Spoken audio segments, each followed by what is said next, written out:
Алхамдулиллахи раббил аламин ва саллаллаху аля сайидина Мухаммадин ва аля алиҳи ва саҳбиҳи аҷмаин. Имрӯз иншоаллоҳ мо дарси навбатиро мегузаронем дар бораи матлаб фи навақидил вуду, дар бораи амалҳое ки таҳорати моро мешикананд. Вал маани ҷамъу маъна. Маани гуфта ҷамъул маъна дорад, ҳува суратул зиҳнияту мин ҳайсу инна вудия би изаи лафз. Мисол маъна гуфта як калимаро мегем, ҳамонро фикр мекунем, инро маъна мегӯем. فإن صورة الحاصلة في العقل مثل وقت كلمة نوبار کردیم یا زاید گفتیم یا یگان مثل کلمه نوبار کردیم همون چیزی که معنی که در سر میاد هم فکری که در سر میاد این معنا نام دارد. اینها تقصد باللفظ تسمى معنى. هذا في تعريفات سه. الناقض للوضوء مخرج له عن إفادة المقصود مثل همون عملهایی که همون معنیایی که مثل طهارت وایرون میکنن میشکنن مثل ای مقصود افادت مقصود به مثل همون طهارت به فایده میکنه. مثل طهارت وقتی که آدم به طهارت باشه یا طهارت داشته باشه و طهارتش شکست، همین طهارتی که شکستگیش خیلی هیچ کردن نمیتونه. لأن النقل في اجسام ابطال ترکیبها. مثل نقص گفته اگر در بدن ما بگیم نقص اگر این در بدن اگر جوری کنیم معناش که ابطال و ترکیبه. مثلا وقتی که نقص در بدن این معنی اون داره که وقتی دستش نباشه یا پاش نباشه مثلا. و فی المعانی در معانی اخراجها عن افادت ما هو مقصود بها. مثلا و همو عملایی که همین طهارت چیکار میکنن همو حالی که فایده داره برای نماز خواندن میرورنشن. مثلا آدمی که طهارت دار میتونه نماز بخونه، وقتی که طهارتش شکست نماز خونده نمیتونه. کل ما شاین خرج من سبیلین، چیزی که ای پیش عقی میروید. ای مسلکه بول الغایت، مسلکه بول الغایت مثل پیشاب میکنه. حاجتی معده بگیم حاجتی کلام برای آسان فهمیدن. اعم من ان یکون معتادا ام لا، نجسا او لا، الا ریح القبول. مثلا آدمی که وقتی که ما میگیم حاجت کلان و معده اگر رفت مثل طهارت خودش میشکنه. و المراد بالخروج من سبیلین مجرد الظهور لأن ذلك موضع ليس بموضع نجاسة. مثل اگر آدمی که طهارت داشته باشه و کم ترک همین پیشوبش کم ترک برآمده که باشه طهارتش میشکنه.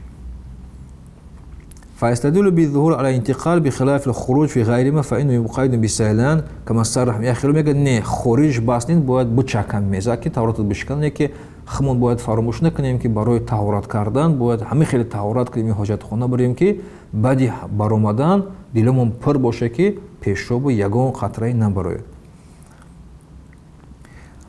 و دم و القی خون اگر برای طهارت میشکنه و قیح و هو دم نلج حتی بیاض و خثره.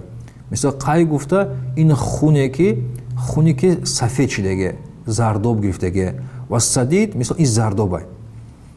مثل وقتی که یگان یاره میشه یگان ورم میکنه یگان جوش باید همونجا که خون قطی زرداب که برآمد طهارتش میشکنه. اذا خرج من البدن مثل وقتی که ای همون جای موضعی مثل ورم یا جای درد وقتی که برآمد فتجاوز عن موضع الى موضع يلحق حكم التطهير. مثل جای تازه دا برآمد. مثل اگر یگان یاره باشه مثل بالای همون یاره دا اگر زرداب باشه یا خون باشه طهارتش نمیشکنه. یکی اگر ای همون بالای یاره طرف تازه که رفت پوستی تازه دا که رفت طهارت آدم شکسته میشه. لأنه بزوال قشرة تظهر النجاسة في محلها. مثل اگر پوستش که گرفتی یاره را پوستش که گرفتی بالاش ده همون خون باشه این طهارت رو نمیشکنه. فتكون بادية لا خارجة. مثل این ظاهره اینه که خارج دیگه نیست. ثم المعتبر هو قوة السيلان. مثل وقتی که جوری شی ای همون جای یاره وقتی جای تازه جوری میشه و خون باشه که طهارت میشکنه. و هو ان يكون الخارج بحيث يتحقق فيه قوة ان يسيل بنفسه عن المخرج. وقتی که خودش جوری میشه این لم يمنع منه مانع. مثل اگر مانع نباشه سواء وجد السيلان بالفعل او لم يوجد كما اذا مسوا بخرقة كلما خرج. مثلا وقتی که یگان یاره باشه در دستش پخته بگیره مثلا پخته را آستک بالای همین یاره دمونه و همون خونه یا زردو همون را بگیره таҳораташ намешкана, агар ҳамин зардову хун ҷои пӯсти тоза нарасид. Бояд ай яра ба пӯст бояд хориҷ шавад ки мисол ҳамун таҳорат ки шикаста шуд. ثم قید بدم والقح اعتراض عن سقوط اللحم. мисол агар ягон пӯст боша ё мисол ягон нарраке боша ки вақте ки ҳамун ай наррак фақат як чиз сафед бори мероя бе хуна бе ягон зардова як чиз сафед бори ки баромад, ин таҳоратро намешкана. ё ки пӯстое ки байни ҳамин нохунҳо ҳаста, ҳамин пӯсте ки гирифти хун ки наромад, таҳоратам иам намешкана. كالعرق المدني فإنه لا ينقض وأما الذي يصل منه إن كان ماء صافيا لا ينقض. مثال وقتی که یگان یاره را که کندی یا این نارک یگان آبی تازه که برآمد بیخون، ایام طهارت نمیشکنه. قال في الينابي الماء الصافي إذا خرج من نفطة، مثل اگر ای آبی تازه این نارک برآمد لا ينقض، این طهارت نمیشکنه. وإن أدخل إصبعه في أنفه فدمیت إصبعه. مثال اگر چلیکش دوری بنیش انداخته کی باشه، چلیکش کی برای که مثلا چلیکش پری خونه، این نزل دم من قصبة الأنف نقض. مثلا همین جایی که استخوان همین بالا همین جایی که خون کی برآمده باشه طهارتش میشکنه. و الا اگر خون همین پیشوی بنیشده باشه و در چلیکش کی برای دیگه خون نیرویه طهارتش نمیشکنه. ولو غاز شيئا فوجد فيه اثر الدم. این خیلی حکمی که بسیار آدم سوال میتن. مثلا یگان چرا گزیدی، سیب باشه نوک باشه تو گزیدی، فوجد فيه اثر الدم، مثل وقت بعد گزیدن در باره همین سیب یا نوک خون هست مثلا. او استاک فوجد فيه سواک اثر الدم، مثلا یا سواک گرفتی، سواک گذراندی بالای دندانه که بالای سواک دا خونه، لا ينقض طهارت رو نمیشکنه. سواکی گزیدی بالای سواک که خونه، بالای نوک دا یا سواک گذراندی بالای سواک دا مثلا خونه، این طهارت رو نمیشکنه. ما لم يتحقق سیلان. مثل همون وقتی که خون جاری شد ای دندانها یا مثال وقتی که ای بنی خون جاری شد، فقط همون حالت طهارت شکسته میشه. یا مثلا وقتی که سیب میگذه یا نوک میگذه یا مثلا سیواک میزگرونه، مثلا بالاشونده من بالای سیب ده یا بالای سیواک ده اثر خونه، وقتی که توف میکنه و وقتی توف کردنش ده خون کی نباشه طهارت نمیشه. نه که وقتی توف کردنش ده وقتی که توف میکنه و بالای توفش ده مثلا خون هست و همین خون کشید و خون زیادتر ای خط تو ای توزش ده، مثلا همین وقت ده طهارت آدم شکسته میشه. والقی سواء کان طعاما او ماء او علقا میرد. مثلا قی گفته وقتی آدم میپرتوه، طعام میپرتوه، آب باشه و مثلا طعام باشه، علقا او میرتن، بخلاف بلغم. بلغم وقتی که بلغمی که ای بالای سر میخمه و تو قرد میکنی یا بلغم میپرتوی، این طهارت نمیشکنه. ای درون چیزی که میرویه فإنه لا ينقض، بلغم طهارت رو نمیشکنه. یکی چیزی که ای درون برآمد اذا كان ملء الفم، وقتی که ملء الفم همه دهون پر پرتوفتن شد، طعام شد یا آب شد، وقتی پرتوفتنده همون وقت طهارت میشکنه. فإنه لا ينقض خلافا لأبي يوسف في سعد بن الجوف و اما نازل بن راس فغير ناقض اتفاقا. چیزی که ای بالای سر میپرتویم طهارت نمیشکنه. بلغمی که ای بالای سر اومد قرد کردی و بعد پرتوفتی در همین مسئله خلاف است. علما میگن که طهارت نمیشکنن، علما هست میگن که نه طهارت میشکنن برای که ای درو اومدگی. اذا كان ملء الفم قال في التصحيح قال في الينابي وتكلموا في تقدير ملء الفم. مثال وقتی که ما گفتیم باید طعام یا آبی که تو میپرتویی پری دهان باشه، همین تقدیرش گفتم چند قای همین پری دهان است و میگه درباره گپای بسیار است. و صحیح اذا كان لا يقدر على امساک. مثلا وقتی که در دهانش قبیله نمیتونه، او هم چیزی که میپرتویی آب باشه طعامش در دهانش قبیله نمیتونه، همین که پرتوفت طهارتش میشکنه. قال في زاهدي والاصح ما لا يمكن امساك الا بكلفه، وقتی که با قینی میقپه ولو قام متفرقا بحيث لو جمع من الفم فعند ابي يوسف يعتبر اتحاد المجلس. مثلا وقتی کم کم پرتوفت، همین کم کم اگر جمع کنی پری دهان میشوه. مثال در همین مسئله ابو یوسف گفته یعتبر اتحاد المجلس. مثال در همین یک جا اگر همین پرتوفته باشه طهارتش میشکنه. و عند محمد اتحاد السبب. امام محمد گفته نه سبب باید یک باشه. مثلا سبب غثیان باید یک باشه. مثال همین پرتوفتن به سبب چی بود؟ مثال یگان چرا خورد پرتوف همین یک سبب قضیه باشه، کم کم که پرتوف همو مقداری پریدهان باشه تواردش میشکنه.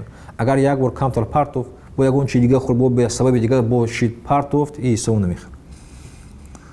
لأن الأحكام تضاف إلى أسبابها. مثل حكم بروي السبب دار سبب هو نيجوم يكنا كما بسط في الكافي.